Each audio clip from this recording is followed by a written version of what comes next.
آپ کیا دیکھ رہے ہیں یہ مذاکرات کی پیشکش، اپوزیشن کا جواب اور موجودہ حالات میں مذاکرات کی اہمیت؟ بلال صاحب۔ بہت شکریہ ارشاد صاحب۔ دیکھیے، ایک تو نیشنل سینٹیمنٹ جو ہے وہ اس وقت مذاکرات کے حق میں لگتا ہے جی، یعنی عام طور پہ عدلیہ ہو یا عوام ہو، یہ عام طور پہ کہا جا رہا ہے کہ اپنے معاملات کو مذاکرات کے ذریعے سے حل کرنے کی کوشش کریں۔ یہ عمومی سینٹیمنٹ یہ ہے۔ جی،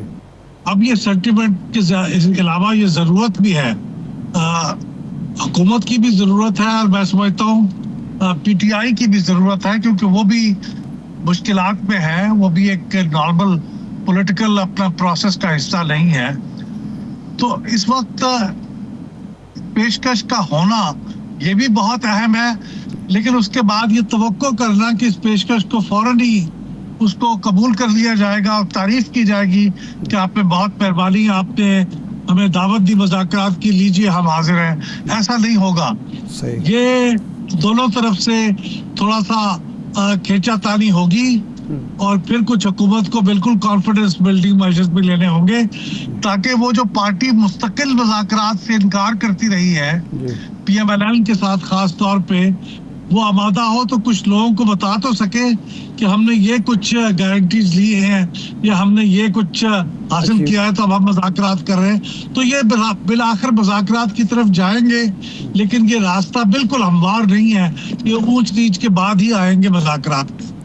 اچھا احمد بلال صاحب، ماضی میں ہم نے بھی دیکھا، آپ کا وسیع تجربہ ہے، ہم یہ دیکھتے ہیں کہ جب بھی مذاکرات ہوں یا کوئی نیا انیشیٹو گورنمنٹ نے لینا ہوتا ہے، جس طرح یہ آپریشن عزم استحکام کی بات ہو رہی ہے، تو انڈر گراؤنڈ ہوم ورک کیا جاتا تھا، کسی کو پتہ بھی نہیں ہوتا تھا، اور جب اعلان کیا جاتا تھا تو وہ راہ ہموار ہوتی تھی۔ اب یہ اچانک وزیر اعظم صاحب نے اعلان کر دیا، لگتا یوں ہے کہ کوئی ہوم ورک نہیں ہوا، عزم استحکام کا اعلان بھی ہوا تو یہی نظر آتا ہے، اور مذاکرات کی پیشکش ہوئی تو بھی یہی نظر آتا ہے۔ تو یہ ایک تجربہ کار حکومت یا تجربہ کار سیاستدان ایسا کیوں کر رہے ہیں؟ یہ ہوم ورک کے بغیر کیوں ایسا کرتے ہیں؟ یہ پولیٹیکل پوائنٹ سکورنگ کا بھی حصہ ہو سکتا ہے۔ میں نے جیسے عرض کیا کہ چونکہ ایک جنرل عوامی سینٹیمنٹ یہ ہے کہ مذاکرات ہونے چاہیے،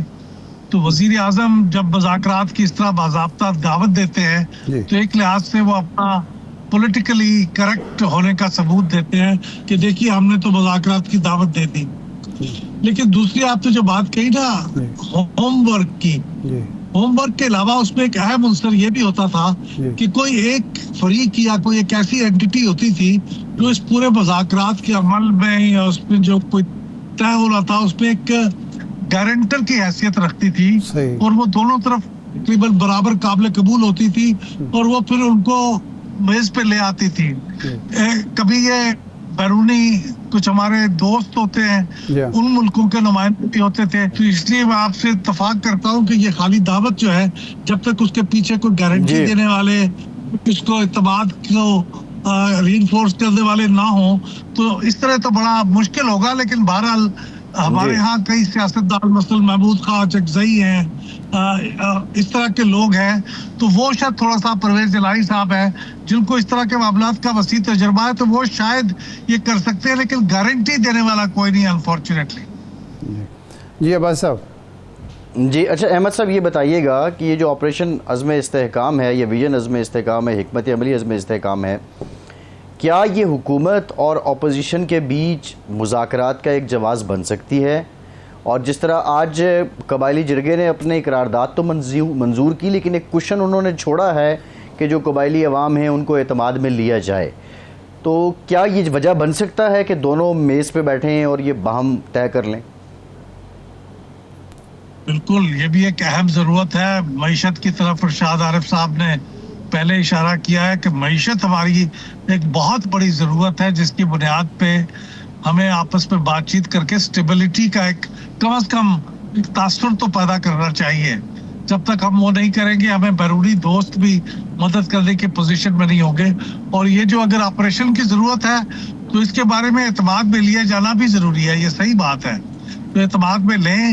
وہ پارلیمنٹ میں لیں، پارلیمنٹ سے ہٹ کے سیاسی جماعتوں سے لیں، جرگے سے لیں، صوبائی حکومت سے لیں، لیکن ان ساتھ مل کے یہ بات کرنی ضروری ہوگی، اعتماد میں لینا ضروری ہوگا۔ یہ ٹھیک ہے کہ وہ ایپیکس کمیٹی کے اندر اب اس کے اندر بھی اختلاف ہے کہ بات ہوئی تھی، کس حد تک ہوئی تھی، نہیں ہوئی تھی،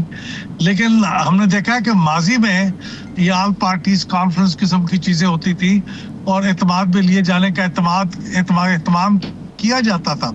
تو اب بھی یہ کانفیڈنس پہ لیے جانے کا اہتمام ہونا چاہیے، تو ایک نقطہ آغاز بن سکتی ہے مذاکرات کا۔ اچھا احمد صاحب، جو ایک محاذ آرائی یا ایک